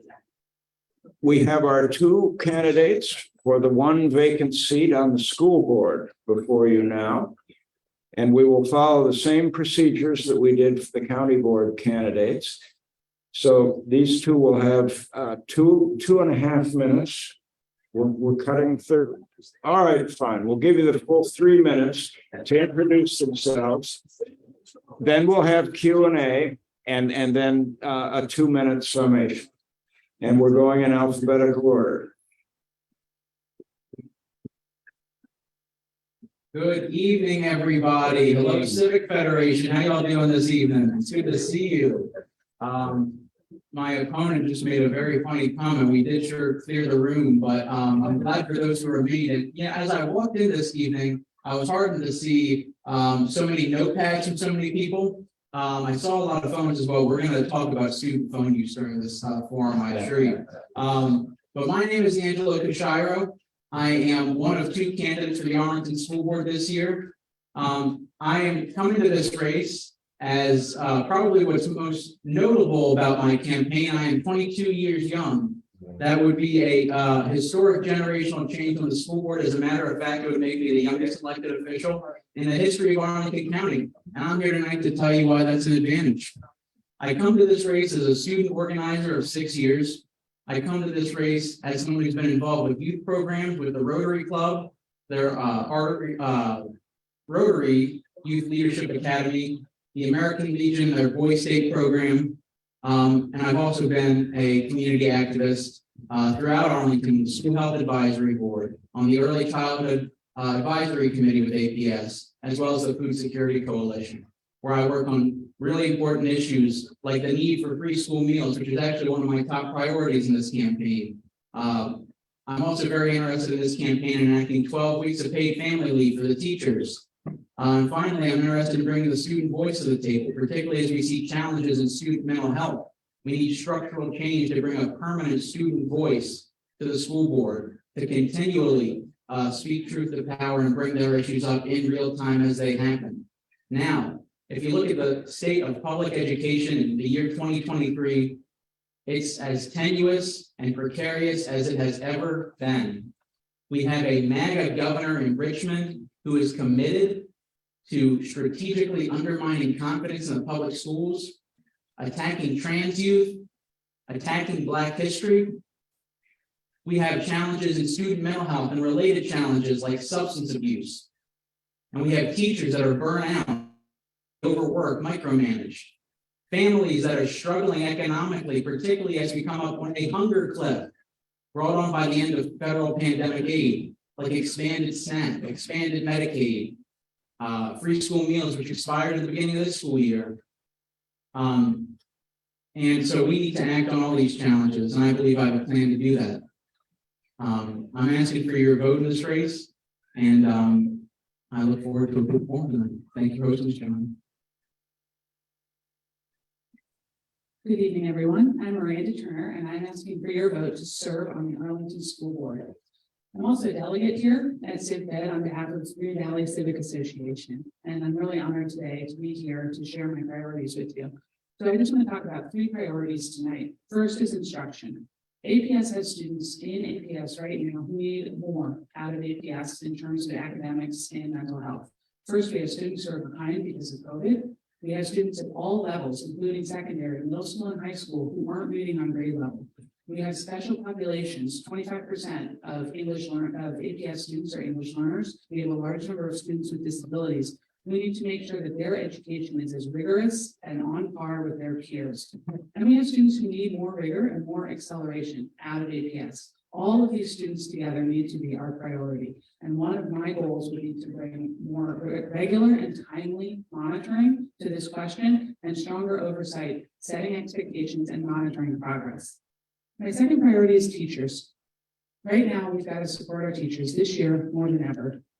2 things I would do right away this year. One, I think that we need to focus attention on our substitute pool so that our teachers who need to miss a day are not calling on their colleagues and calling their colleagues away from their own jobs in order to cover a classroom. I think we should get more generous and more creative with our incentive pay for our substitute teachers. 2, APS has implemented a holiday leave policy that is really, really unfair to our teachers. Right now, our 12-month employees, who are largely administrators, are getting 18 additional days of paid holiday leave on top of their existing vacation and leave and regular federal holidays. That's a long-term budget issue, but it is a short-term morale problem. Our teachers are upset about it, and they should be. I really think that we need to reverse this policy right away. Longer term for teachers, I want to focus on compensation and benefits. APS used to lead the region. We're still doing very well, but we're not at the top anymore. We're in the middle of the pack. And I want to get back there on compensation and benefits, particularly paid parental leave. My third priority is the budget, which is really how you drive 1 and 2. The biggest thing the school board does is the budget. And one of my priorities will be to bring strong fiscal responsibility and bring back an independent audit function to APS, because I think these things are really important for shepherding an $800 million budget. So how did I decide on these priorities? First, I've been involved. I'm a delegate here at Civic Federation. I'm on the executive committee of the Green Valley Civic Association. I am an APS parent, and I'm involved in PTAs for 2 APS schools. I also ran before, which some of you may remember, although not in person. And I formed relationships doing that. I've been advocating ever since. I've had the privilege to meet with Dr. Duran on a regular basis over the past 2 years. And I've also gotten to know our county board members and our school board members. With all of that experience, with continuing to talk to them about what the issues are, I am ready to serve, I'm ready to lead, and I'm asking for your vote. Thank you. So here's the first question for you two. Then we will have a Zoom question and like a show of hands.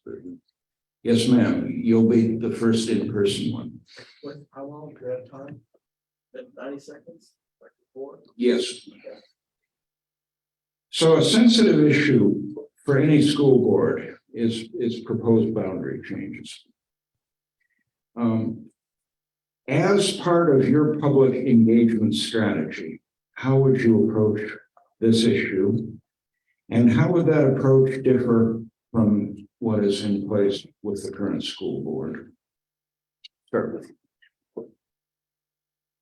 Yeah, so boundary changes, yeah, they are incredibly disruptive by their very nature. Everybody wants to look out for what's best for their children, what's best for their families. The truth of the matter is, as we look at our numbers and our enrollment projections for every school, we got to do what is best in the interest of the overall school system. Now, that requires empathy, that requires a delicate hand, that requires a least change preference. I think we tried out a couple of years ago an innovative policy to invite some students. There was a boundary change occurring between Drew and Abingdon schools. And we invited some students from Abingdon to go and voluntarily switch to Drew. There ultimately wasn't enough uptake that time to make it perfectly effective, and there ultimately was a boundary process that occurred. But if we look at I don't think that necessarily means that it was wrong to have attempted that. I think that's actually a way that, I would look at the issue and just figuring out why did we have such poor uptake? What can we do to give more incentives so that folks will take that and there will be less disruption or preferably no disruption at all.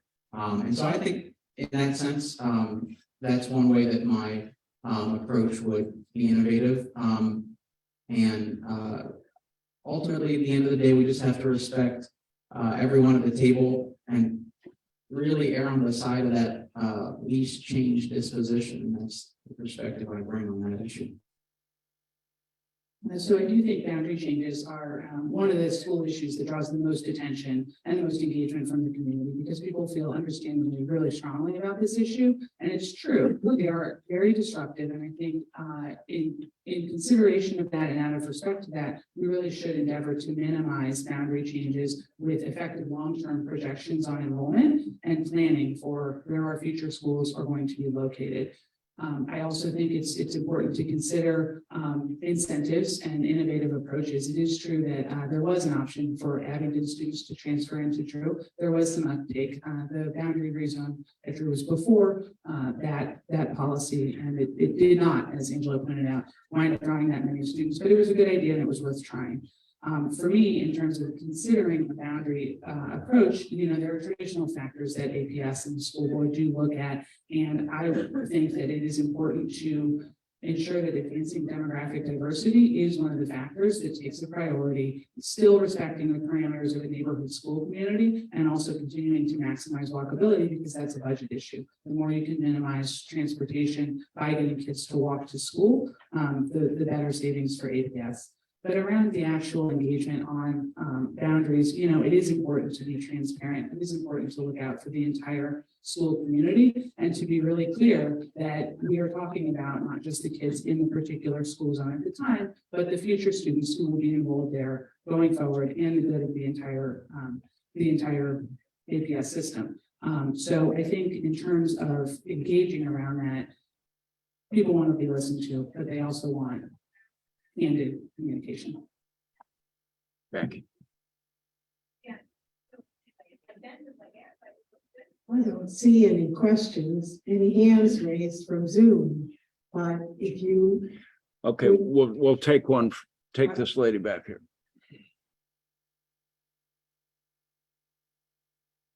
Good evening. I am an APS parent, a Wakefield PTSA president, and also resident of Green Valley.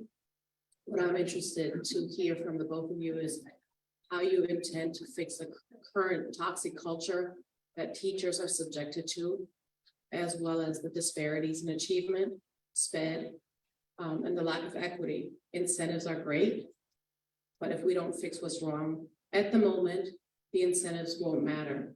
So I'm interested in specific actions. And lastly, mental health for teachers as well as resources for students. I know the county has some plans, but at the same time, we have to address some things at the APS level versus waiting for the county to fix it. We, the parent community, already know what needs to be done, but I'm interested to hear what fresh energy and actions you're willing to bring to the table. Miranda. That was a good question. So, first and foremost, I think what's really important is to ensure that we are confronting the problem directly and that we are identifying where the issues are and we are speaking about them transparently and candidly. From what I understand, having seen your advocacy and the advocacy of others in this room, parents have been ringing alarm bells on some of these issues for a very long time. And I know from friends who sit on advisory committees that they do not feel that APS was giving them an appropriate due and treating the situation with urgency. And I'm referring to things like drug use in hallways, drug use in bathrooms, children struggling with mental health. And it is the perception, I believe, of some in the community that it is a good news only story out of APS. And I do think it's important to change that. I think in order to deal with the problem, you have to identify it, and then you have to work together without blame in order to take steps that are measurable and try to address the issues. So one of the things that I advocated for over the past 2 years was an academic progress dashboard. And I think that's important because it puts the data out there on how our kids are doing, but it's academics only. We also have an equity dashboard. It needs to be updated. It is not very robust. It has out-of-date data. It doesn't even have any data in the post-SRO era on suspensions. And it is lacking in a theme, a plan, an idea for what this dashboard is supposed to do. How are we trying to actually measure equity? And what are the metrics that we won't even want to put on the dashboard in the first place? So I think that that's a really important thing that we ought to do. For mental health, you know, APS with this budget is putting a lot more resources into the schools. DHS, as I understand it, is going to pilot a program that puts mental health support from the county into the schools, which, you know, lowers barriers and goes to where the problems are. I think these are really excellent first steps. But in terms of the burden on our teachers who are sitting in the classroom confronting these issues on a daily basis, we need to give them more support. Smaller class sizes would be a good start. Also providing academic support, mental health support, clear parameters and support from the administration around what you do when you have a kid in your class who you suspect may be on drugs. And right now, I think we need a lot more work in that area. Thank you. Well, Judith, I thank you so much for that question. It's very important. I wanted to ask, I don't know if the microphone is proximate enough, but if you could clarify on the toxic culture facing teachers. I can imagine a number of ways that will be. Just want to answer your question with specificity. Sure. At the moment, teachers are never, and that is never invited to be part of the conversation. They're not allowed to speak up. They're not allowed to voice their concerns and opinions. And if they do, and the administration finds out, they are threatened with repercussions. This is actual factual across the board and specifically for Wakefield. And what do we do to support our teachers? The mental health crisis is one thing, but in addition to that, the empowerment and the support and giving them the voice that they deserve so much, because they spend the most of the time with our children, even more than the parents do. So what do we do to change that? Because it's not sustainable. Whatever we're doing right now is not sustainable. Well, I appreciate that further clarification on that.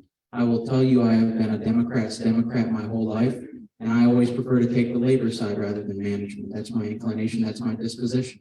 I like people speaking up in the workplace, and I like them being heard.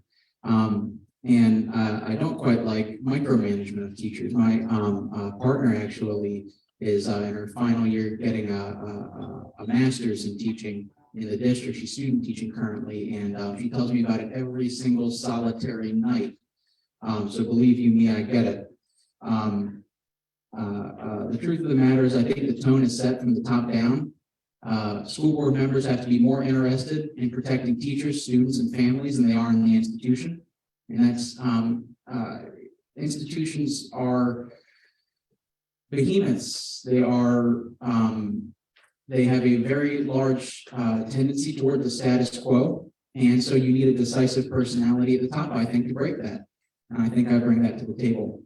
On your point about mental health, the truth of the matter is we are not doing enough. New data comes out every single day. We've seen horrible numbers on student mental health, and frankly, that's why we need the student voice at the table. And I'm not just talking about Angelo Jacashiro here. I have a plan for structural change on the school board to actually put a permanent voice on the school board, a student representative. I'd call them a student advocate. Every single school district in our neighborhood in the DMV has a student representative on the school board who consistently speak truth to power and raise their issues in real time. Alexandria City, Falls Church City, Fairfax County, Moco and PG County in Maryland, the district, they all have it. Arlington County does not. We are an outlier and not inviting the student voice to the table, and I would change that. Thank you, Angelo. Thank you for being here this evening. I know you're aware that these are troubling times. And so I believe that one of the most important functions in good education is developing the skills in critical thinking at every level. So I'd like to know what you are prepared to do to make that happen. Go ahead, Miranda. Thank you for the question. I very much agree that more rigor and more attention to achievement among our students is something that we should put into place for those students who are prepared to achieve at high levels. I also think that we ought to be focusing more on writing in particular. That's something that, in my view as a lawyer, really is important because it helps you organize your thoughts when you are a proficient writer. And I'd like to see similar attention on the intensified classes that are being brought to APS middle schools going forward. We're going to bring those back, and I think that that's headed in the right direction. Another aspect that we need to focus on actually, I think, is the future of the Career Center and Arlington Tech. And I think that we've got a lot of opportunities there to bring into play a creative approach to rigor that also provides multiple pathways to our students who are currently taking advantage of the Career Center offerings and the Arl Tech offerings in a way that can be more rigorous for those who need it. There is an IB all option for CTE education. And given that right now, I don't think we've got a super concrete plan for who is going to fill the seats at the Career Center that we're about to build. I think that looking at options like that with a focus on, the flexibility within the programming and the instruction to meet the needs of all students, our accelerated students and our students who need a little bit more support is important. Well, I thank you for that question. I certainly agree that critical thinking is a very important skill to develop public education. And I'll tell you, as we get into further and further into the 21st century, what is going to be, what comes first in my mind in that is digital literacy and understanding the information they're taking in. When I think about critical thinking, I think about the disinformation on the internet. We've seen it spiraling over the last number of years. It's not just Donald Trump. It happens to be a whole web of disinformation on the internet that will encourage folks to think things they might already be inclined to think, to not think critically, and in taking that information. We have a problem now with this AI and deep fakes. They can make Joe Biden or you or me or John say anything they want. And we are not trained, even the folks like me that are, grew up with these things, we're not trained to think of a video of somebody as being something you have to think critically about. It's on video, so it happened. Well, it's not necessarily so anymore. So I think that's very important. And I look at the digital space in terms of critical thinking as well. I think it's very important to weave that in throughout. I'm a big, I'm out of time. So Lots of questions piling up. Minute question, because we got lots of questions, so. Yes, the next question from Zoom is Bernie Byrne. Bernie, please unmute yourself, ask your question, state your organization. Yes, I've been reading that the passing rate on Arlington's advanced placement exams have been decreasing, particularly relative to other places in Virginia. If you would read the same thing, and if so, do you believe this is a democratic matter or something we can correct? And if there's something that can be corrected, it's not just demographics, how would you do this? I did not catch that. I couldn't tell you. Yeah, go ahead, speak. Bernie, would you repeat the question? The question was whether or not, Bernie, correct me. The question was whether or not numbers of students taking the AP exams are down. And if that's correct, that it is down, what can be done to increase the numbers back to where they are and beyond, so that we have more students taking the AP grades? The question was, the passage rate is down. That's the question, not the number. Okay, thank you. Okay, Angela. I suppose you're saying the pass rate is down. I'm not familiar with the specific up to the date numbers. I'm gonna have to take a look at them to give you a more complete answer. But I'm a big fan and advocate of AP classes. I took a hell of a lot when I was in school, and they served me well. And it is in our strategic interest to ensure that students are taking those opportunities if they feel so able. And I think our students are able. They should be taking them, and we ought to be doing our very best to support them and help them pass.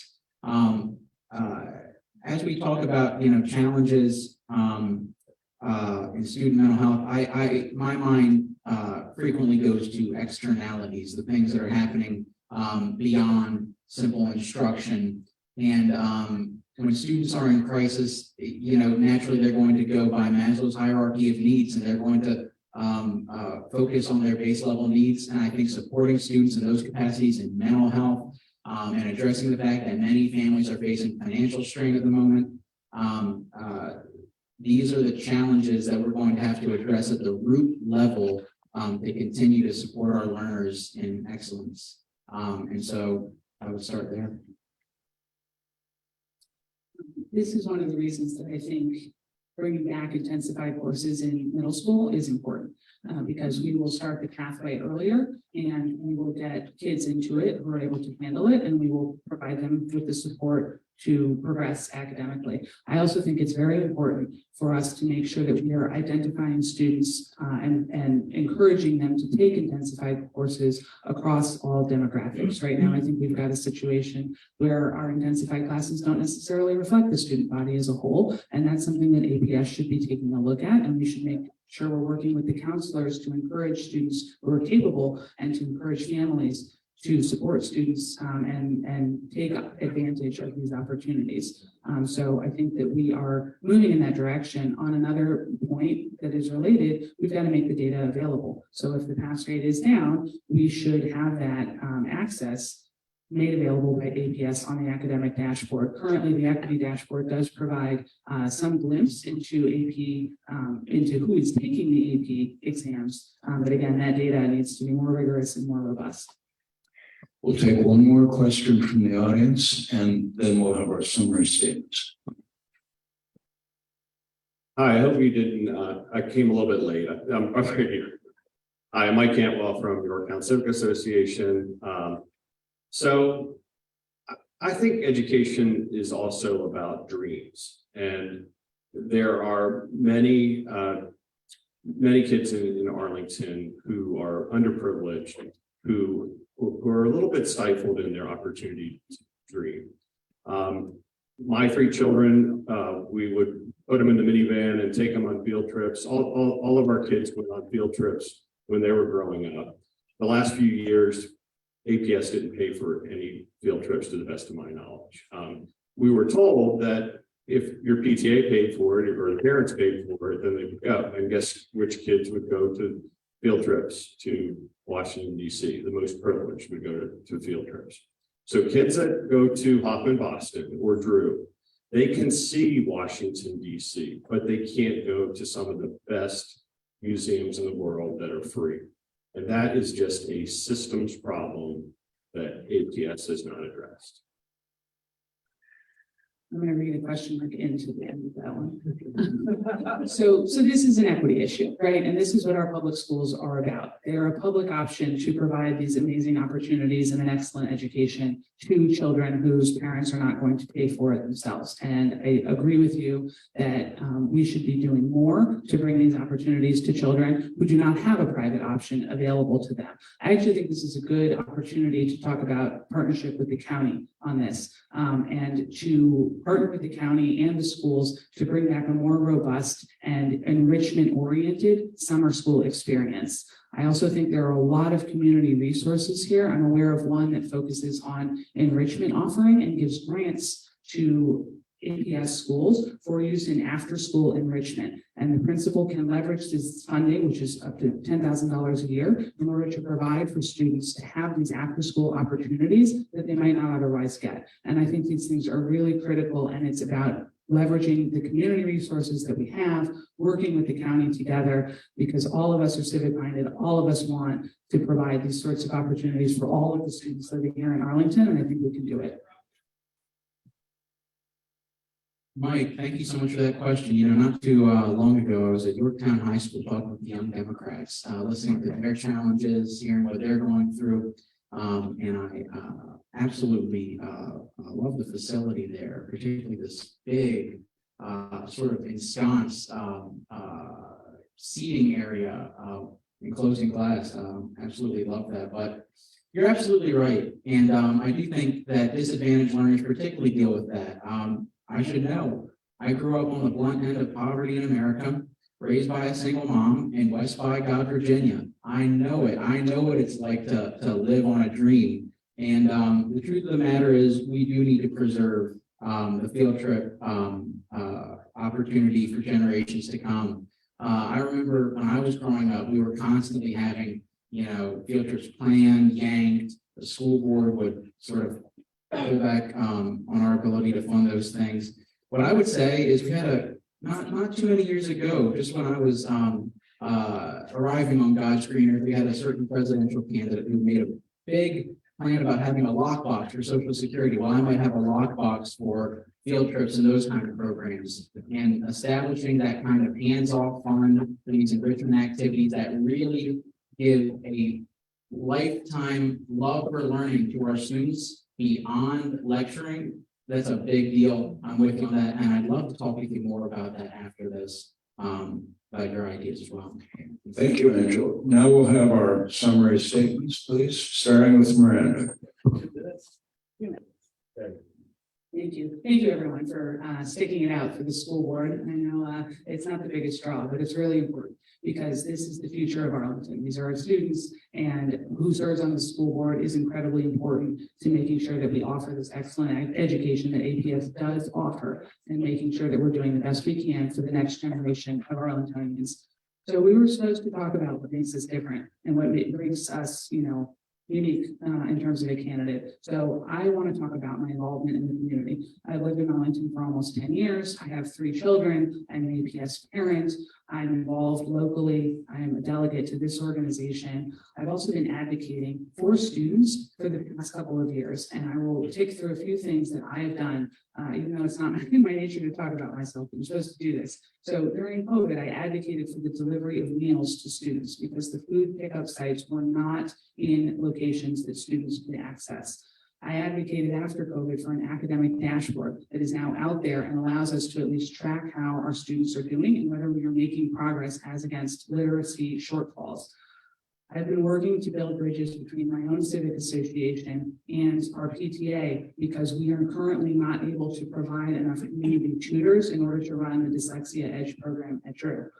I have been supporting mental health discussions following the tragedy at Wakefield, and I brought together a county board meeting member and a leader in the Hispanic parent community for a really important forum on what we can do and to start talking openly about mental health. And I've been, you know, listening to the community since my first run. When you run as a candidate, many in the room now know you hear from people and you hear what the issues are that are important to the community. I've been listening, and I will continue to listen, and I will engage directly and candidly and transparently. And I'm asking for your vote to serve on the school board. Thank you. Angela. Well, folks, this was a good discussion tonight. It was a little more abbreviated than I would have hoped for in my wildest aspirations, but we did cover a lot of subjects. I would like to tell you why I am a different candidate for the school board. Most people find it apparent when I walk in the room, but allow me to make it clear. I am a generational change candidate. When we talk about our students and our schools, they are in crisis, and there are particular challenges to this generation of students. And inviting this generation of students to the table, that's a big deal. That's not something you can trade for anything else. I have been a student organizer. I got 100% of my graduating senior class registered to vote a few short years ago. Nationwide, 2 and 5, 18, 24-year-olds are not registered to vote. It's a pretty big feat. Not only that, I organized a walkout after the Parkland shooting. When we talk about this generation's struggles, I don't have to sympathize. I can empathize. I get it. I've lived it. I know it. I've worked with youth programs through the Rotary, the American Legion. Advocating for students is what I've always done, and it's what I do best. I'm asking you to believe in that generational change in this campaign, to believe in the perspective we need at the table, the change that's overdue. I'm asking you to go to angelo4arlington.com right now. Sign up to volunteer, sign up to donate. I could use your help. And in just a few short weeks' time, we're going to be making a really important choice. And as we described here tonight, we do have a choice before us. I'm asking for your support. I'm asking for your belief in me, because I believe in you, I believe in our community, and I believe in what we can do over the next 4 years on the school board. Thank you so much, Civic Federation. And thanks to both of you.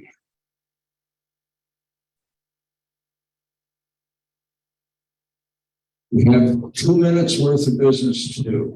2 minutes, everybody. We hope for your indulgence here. First of all, first and foremost, there's been a good deal of discussion tonight about ranked choice voting. Civic Federation and the League of Women Voters are partnering for a tutorial, which will going to be a week from tonight. John, I think because you're under the. Yeah, you might be too close to it. Maybe try to move this way. Move in this direction. John, it's going to be April 17th, which is next Monday. Going to be April 17th. Dave, do you have anything you want to add? It's going to be a good, solid tutorial. We have several questions tonight. People came up to us and asked, what about ranked choice voting? This will answer your questions. It's important. Secondly, we have, I'm going to ask Ann Bodine to make a quick announcement about her housing committee meeting. 6:30 p.m. Can you hear me? You're not online. So we're looking for 4 minutes and welcome you to the committee, and we'll also by the director for housing from APA about a new project they've done. It's the first project in Virginia that provides veterans preference for housing as affordable project over on in the Boston, Virginia Square area. Thank you, Ann. That's the 20th of April, right? Now we have, we need to approve the minutes from last month's meeting. I see people anxious to approve those. Do I have a motion? Yeah. Thank you. Second, yes. Any discussion? I didn't think so. All those in favor, please signify.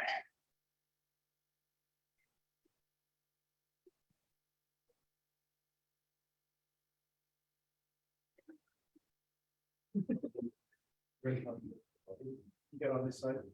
Yeah, 12. Well, Any opposed? Thank you so much. Any abstentions? Okay, thank you. That has been approved. The other issue is we discovered in rummaging around through procedures and bylaws and this and that, that no more than one current serving officer can serve on the nominating committee. And our original proposal was for 3 of them, actually. So we are taking 2 off. That is our treasurer, Jim Todd, and our vice president, Ron Haddix, and Edie Wilson, who is the president of the Arlington Civic Association, has volunteered to join the nominating committee. Do I have a motion to approve that change? Second? Any discussion? All those in favor?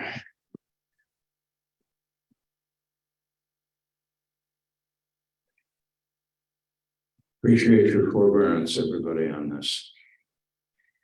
Any opposed?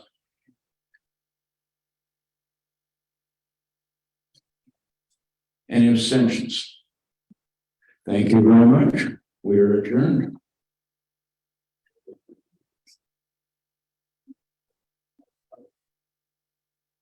Not even 9:30. It isn't even 9:15 or.